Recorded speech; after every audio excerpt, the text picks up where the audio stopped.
Hi guys, I hope you enjoyed both part 1 and part 2.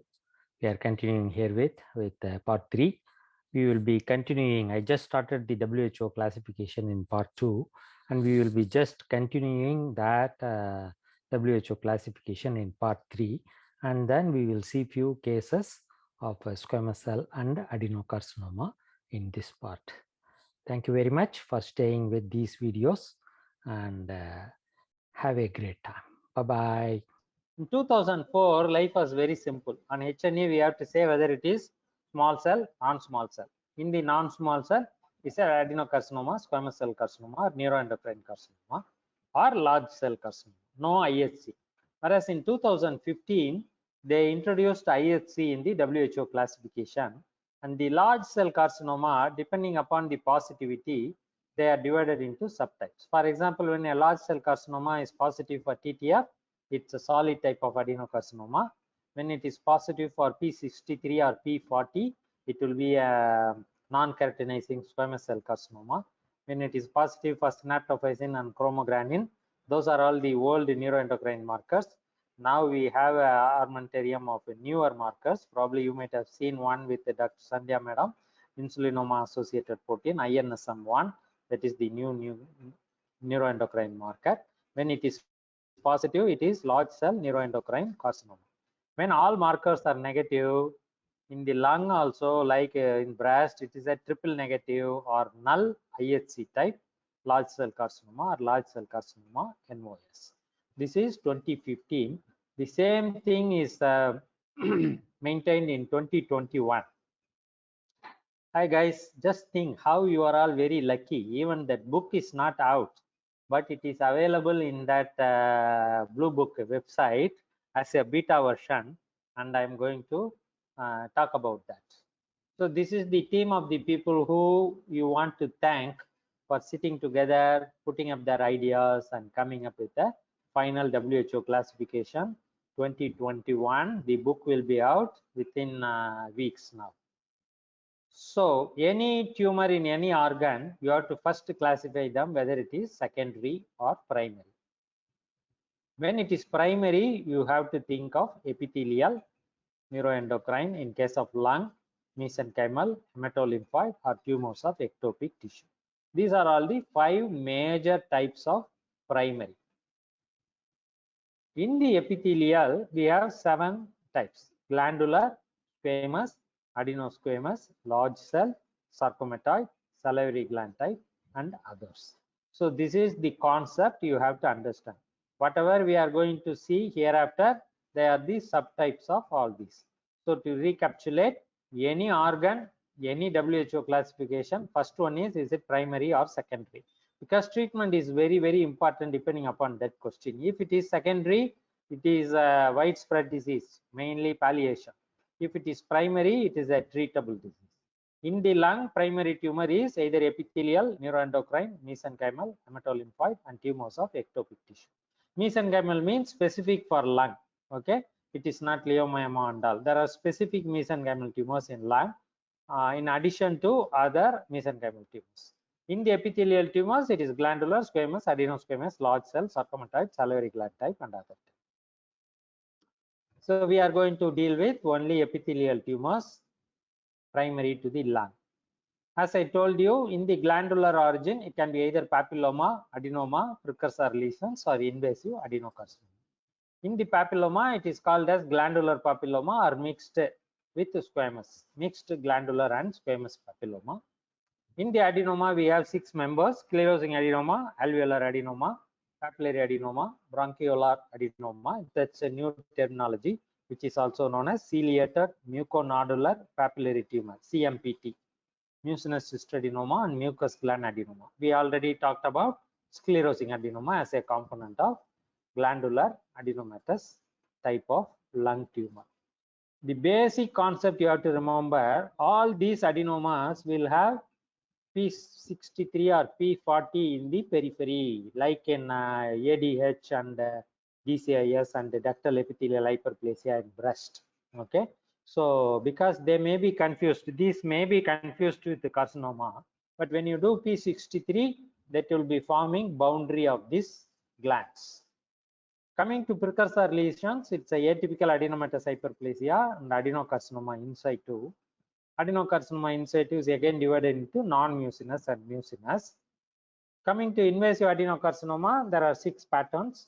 Minimally invasive adenocarcinoma, invasive non-mucinous adenocarcinoma, invasive mucinous adenocarcinoma, colloid adenocarcinoma, fetal adenocarcinoma, and enteric type adenocarcinoma.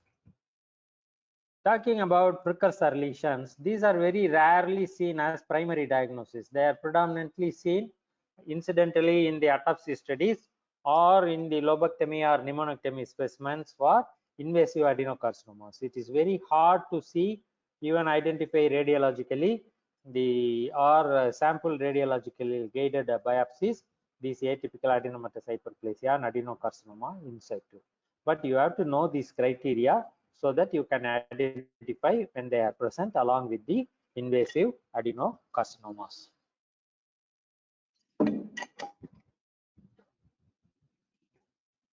Coming to invasive adenocarcinoma, remember I told you 6 types. Oops, sorry, 1 minute.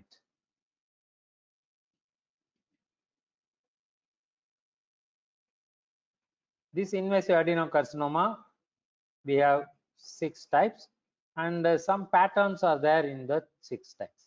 In minimally invasive adenocarcinoma, it can be either mucinous, non-mucinous, or mixed mucinous and non-mucinous. In the invasive mucinous adenocarcinoma, there are 5 patterns. Lipidic pattern, which grows all along the alveolar septa. Acinar pattern, you see glands of varying size and shape. Papillary pattern, you see papillary processes with the fibrovascular core. Micropapillary pattern, you see papillary processes without fibrovascular core, and solid pattern. In the invasive mucinous carcinoma, it is again pure mucinous and mixed mucinous and non-mucinous carcinoma. The fetal adenocarcinoma, again, either it is low grade or high grade. There are no subtypes in the colloid and the enteric type adenocarcinomas. Coming to squamous origin, there are again papilloma, precursors, and carcinoma. In the papillomas, it can be either exophytic squamous papilloma, inverted squamous papilloma, or mixed squamous and glandular papilloma.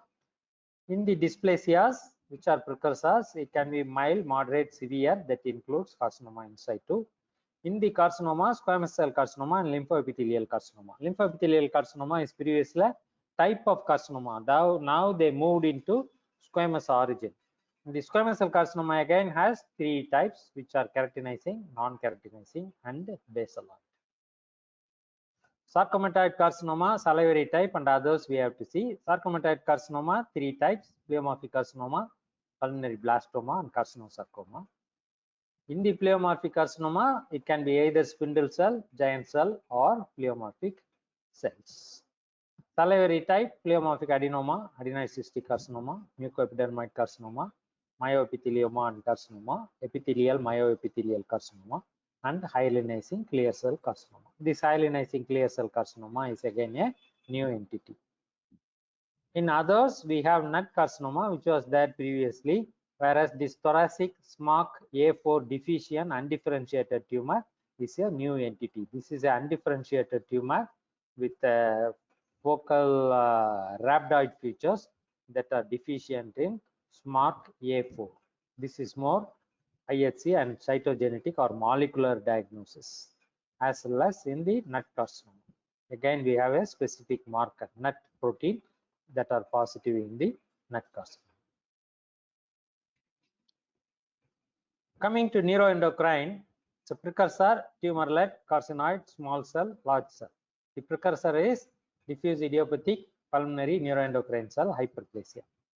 Hematolymphoid, Edham-Chester disease, Langerhans cell histiocytosis, maltoma, diffuse large B-cell lymphoma, intravascular large B-cell lymphoma, lymphomatoid granulomatosis of the lung.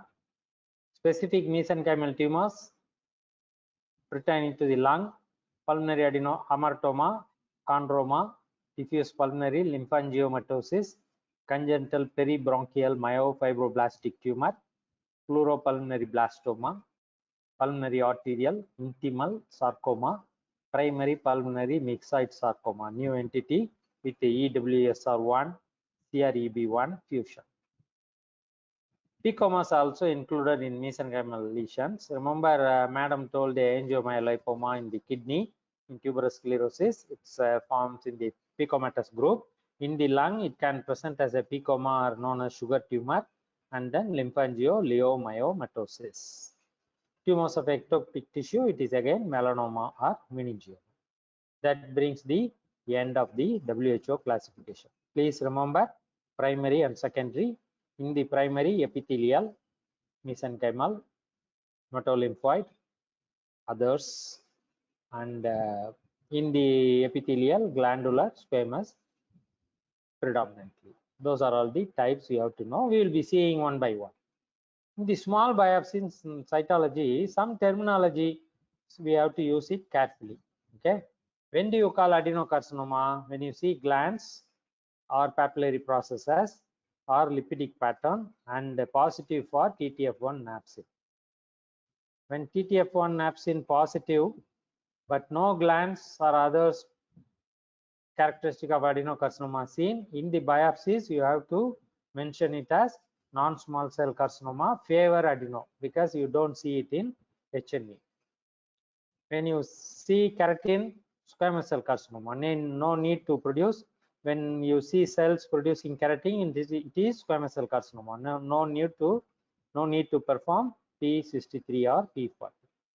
When there is no keratin, do the P63 and 40. When it is positive, you have to give it as non-small cell carcinoma favor squamous cell carcinoma. When you see glands and keratin and you see TTF1 and P63 in more than 10%, then we have to call it as adenocarcinoma. Remember 10%. Each component should be more than 10%. When the neuroendocrine markers are positive and when you see small cells, it is small cell carcinoma. When the neuroendocrine markers are positive, you see the neuroendocrine pattern with the large cell. It is possible large cell neuroendocrine carcinoma. You should never give a diagnosis of large cell neuroendocrine carcinoma in the biopsy.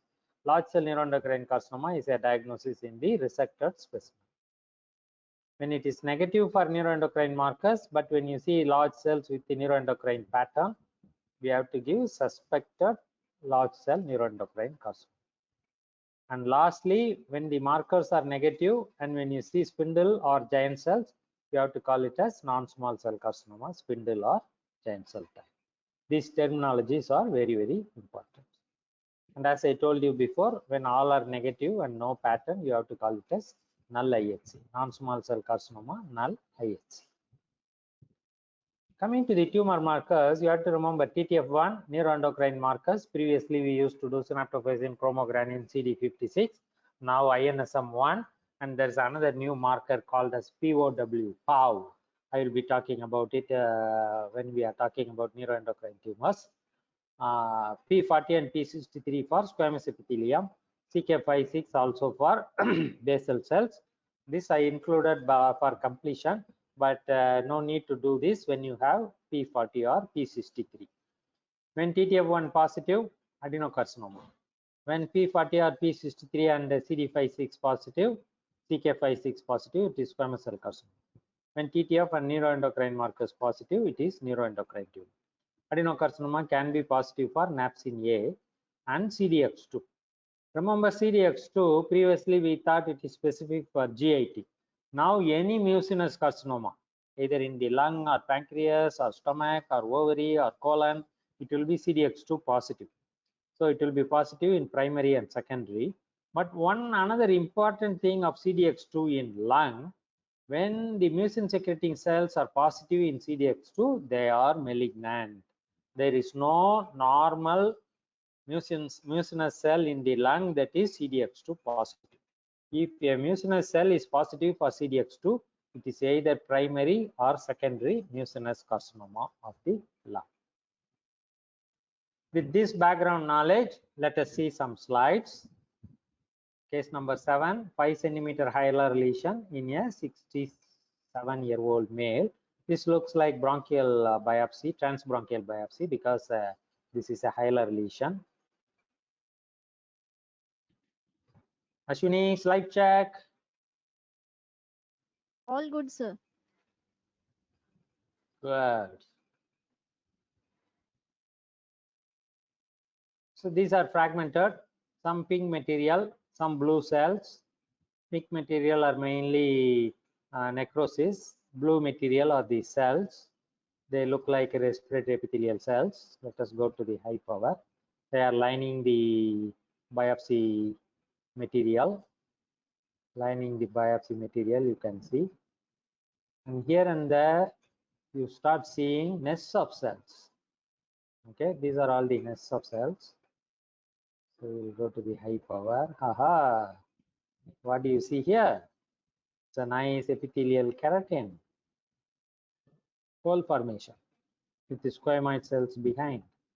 Let us go closer than that. So when you want to go closer, go to that, I will show you one more time. If you want to see a closer picture, go to the Morphle, go to zoom. I already enabled it. Here it will come enable. I will show you next time. I already enabled, so I can go further down. Nice keratin pole with squamous cells. Okay, so you don't have to worry about the diagnosis. It is keratinizing squamous cell carcinoma. The keratin is not very abundant, so this is moderately differentiated. But how do you know whether it is primary or secondary? That's why you have to go and see the lining epithelium and where you see them, whether they show any dysplasia. When the lining epithelium also, sorry, let me have some water.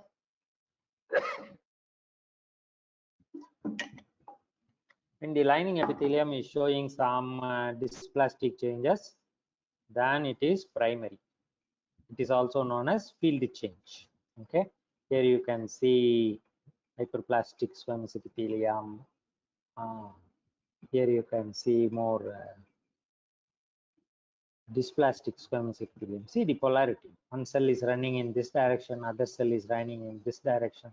This cell is running in this direction. See the loss of polarity. Okay, so this is carcinoma in situ. You see squamous cell carcinoma in situ, as well as you see the invasive carcinoma with the keratin hole formation. So it is a diagnosis of moderately differentiated squamous cell carcinoma. Button 5. Intercellular bridges also seen. This is the highest power. We cannot go this much in that scanned slides. So this is a moderately differentiated keratinizing. No need for IHC. Okay, and please believe me, adenocarcinoma we can differentiate primary or from metastasis from other organs. When there is a squamous cell carcinoma, look for field change. When there is dysplasia, it is primary. When they are asking about if the patient had history of CAP, can it be primary or secondary? There is no marker. People used to say P16 may be positive, but P16 may be positive in any HPV related, even head and neck squamous cell carcinomas. So squamous cell carcinomas, you cannot pinpoint the organ of origin in the lung. The essential features for squamous cell carcinoma in WHO 2021, intracellular bridges or keratinization. In poorly differentiated tumor should be positive for P40, negative for TTF1. And when the basaloid component is more than 50%, you have to call it as basaloid squamous cell carcinoma. The possible metastasis from squamous cell carcinoma should be ruled out because it's a desirable. In primary neoplasms with squamous cell differentiation, this is another interesting thing. Okay, so the exam they may ask you what are all the primary neoplasms with the squamous cell differentiation in the lung. It's a nut carcinoma, mucoepidermoid carcinoma, SMARCA4 deficient tumor, and thymic squamous cell carcinoma. Good. Let us go back to the next case. 16-year-old female, case number 16. Multiple lung masses in a 38-year-old female, largest is 3 centimeter. Case number 16. So in the Morphle, in the site, if they are not in order, you have to click A to Z, bring it to A to Z, then it will be getting sequence from 1 to 20. 1 to 12, you see it in page 1. 13 to 20, you see it on page 2. Now we have to go to case number 16, I think. Slide check, Aswini. Yes, sir. Super. So now I will show it in the low power. 1, 2, 3, 4, 5 tumors with a normal lung tissue in between. Okay, and there are multiple masses in the history, isn't it? So when you go to the high power, this is the pattern known as lipidic pattern. The tumor cells are growing all along the alveolar septa. That is point number 1. Point number 2, these are tall columnar cells. They look, some areas they look like endocervical cells. Okay, these are mucin secreting tall columnar cells. Okay, so tall columnar cells. There are no goblet cells. When you see goblet cells, then you have to think of Entrich type. These are again mucinous type. Okay, so tall mucinous cells, lipidic pattern. Focally, some papillary pattern is there. I will show you how to go to high power. Go to zoom and see here, enable digital zoom. You click that and then close both of them and then roll your mouse. You can get the highest. Okay, so these are tall columnar cells, predominantly single layer, arranged in a lipidic pattern. Okay, and another thing you have to see in the outside tumor, in the alveolar spaces, are there any tumor cells? This is because we have to look for spread through air space, where the spread is happening through air space. In case of wedge resection, that's one of the bad factors. Okay, in case of lobectomy and pneumonectomy, spread through air space doesn't have any significance. But whenever they do a small tumor wedge resection or local resection, we have to look for spread through air space. I don't see any spread through air space. These are native bronchial epithelium. You can see the cilia here. Cilia here. So, and these tumor cells won't have any cilia. Cilia is another indicator of benign nature. Okay. So, if you ask me, is it a tumor or a normal? I will go for normal because of the cilia. When a cell is having cilia, it is benign. However, atypical it looks. That's a concept you have to understand. So, this is the lipidic pattern in the tumor. Okay, better appreciated in the mid power or low power. Great. Let's go back to the presentation. Pattern 5. This is a well differentiated primary adenocarcinoma lipidic pattern. Okay, so the lipidic lesions, depending upon the size, the pattern, stromal invasion, they are divided into 3. Adenocarcinoma in situ. Okay, the main feature is no stromal invasion, no vascular pleural or air space invasion to differentiate it for carcinoma. The lesion is single in number, size is up to 3 centimeters, and it is pure lipidic pattern. Then you have to call it as adenocarcinoma in situ.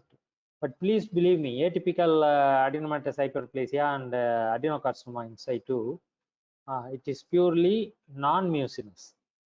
AIS can be rarely mucinous, but it is single. Okay, and predominantly it is non-mucinous. When you see the same thing like AIS, but there is stromal invasion for 5 millimeters, up to 5 millimeters, then you have to call as microinvasive carcinoma.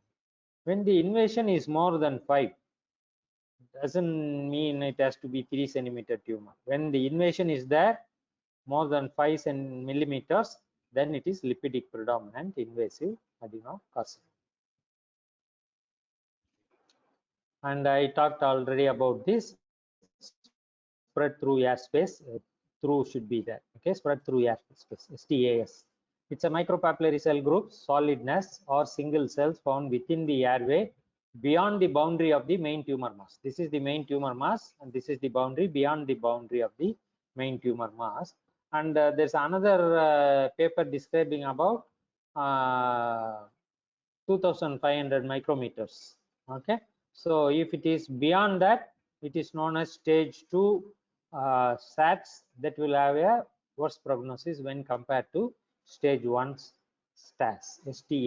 Okay, spread through airspace. And as you see, the alveolar macrophages is one of the differential diagnosis as well as tumor floaters for spread through airspace. How will you differentiate? Here pigment is absent, whereas in macrophage, smoker's pigments will be there whenever they are there in the alveolar space. Cytoplasm is foamy, foamy in alveolar macrophages, whereas here it is not foamy. Nuclei is hyperchromatic, whereas here kidney shaped because it's a alveolar macrophage. ATPI is present in stays, whereas not present in alveolar macrophages.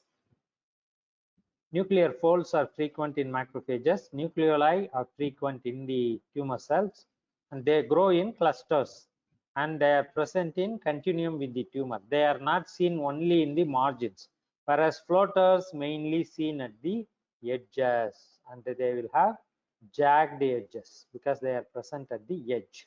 That's how you have to differentiate artifact from spread through airspace, tumor cells spreading through the airspace.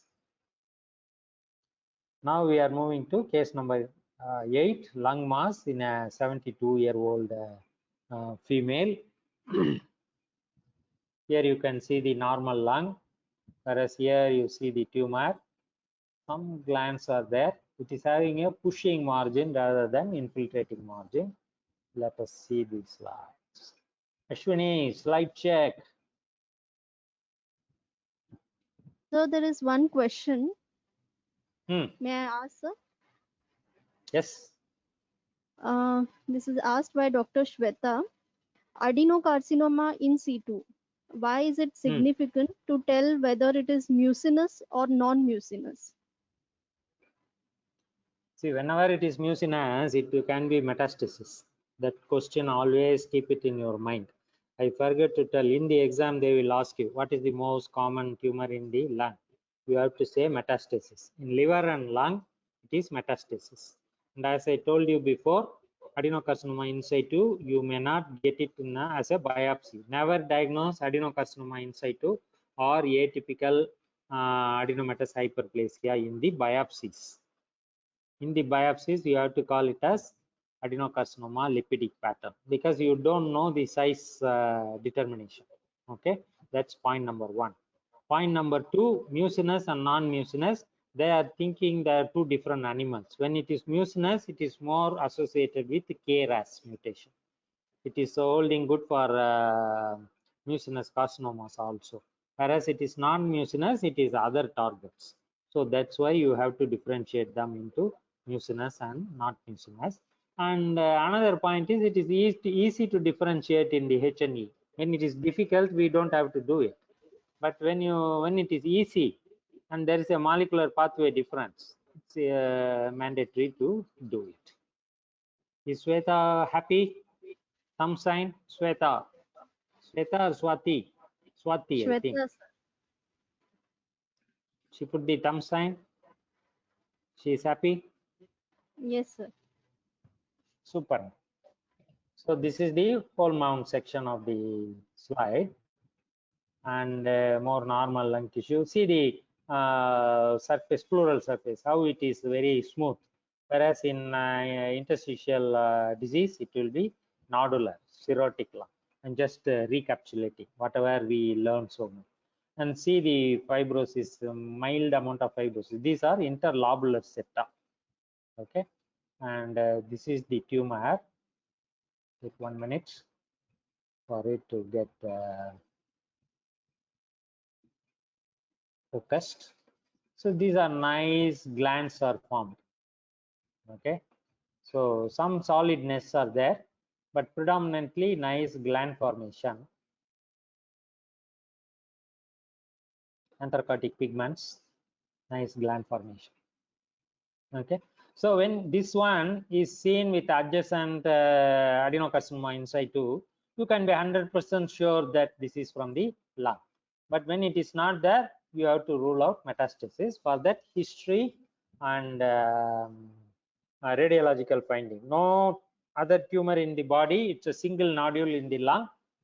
Most possibly, it's a primary in the lung. When there is a history of adenocarcinoma of the stomach or colon and multiple nodules in the radiology, then it is metastasis. Okay, So this is a adenocarcinoma of the lung with a lot of hemorrhage and necrosis. Here you can see the glandular pattern better.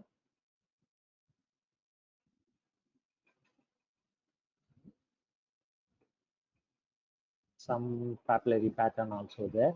Whatever pattern you are see, it's as madam told in the morning, it's better to put it predominantly adenocarcinoma 70%, focal papillary pattern 30%, like that. Okay, so this is adenocarcinoma. Let us go back to the slide. Pattern 5. We did CK7. IHC is needed to rule out primary or metastasis. Primary will be CK7 TTF positive. TTF positive, CK7 positive. So I'm 100% sure. If it is TTF1 negative, then you have to do napsin. Okay. When TTF and napsin negative, but CK7 positive, you have to look for other organs, specifically breast and thyroid. P63 negative. No need to do that, but this is just for academic interest. So this is a moderately differentiated primary adenocarcinoma. How do you grade adenocarcinomas? The high grade patterns are solid micropapillary and cribriform or fused glands. So when do you call well differentiated? Lipidic predominant with no or less than 20% of high grade pattern, which are solid micropapillary or cribriform, less than 20%. Moderate acinar or papillary predominant, here lipidic predominant, then only you can call well differentiated. Remember case number 13, sorry, case number, which one we call, 16 we called well differentiated, whereas here case number 8 we are calling moderately differentiated, because in case number 16 it is lipidic, whereas here it is acinar. That's why we call moderate with no or less than 20% of high grade pattern. Poorly differentiated is any tumor with 20% or more of high grade patterns, and the prognosis is drastically different for stage. Staging is important when compared to grading.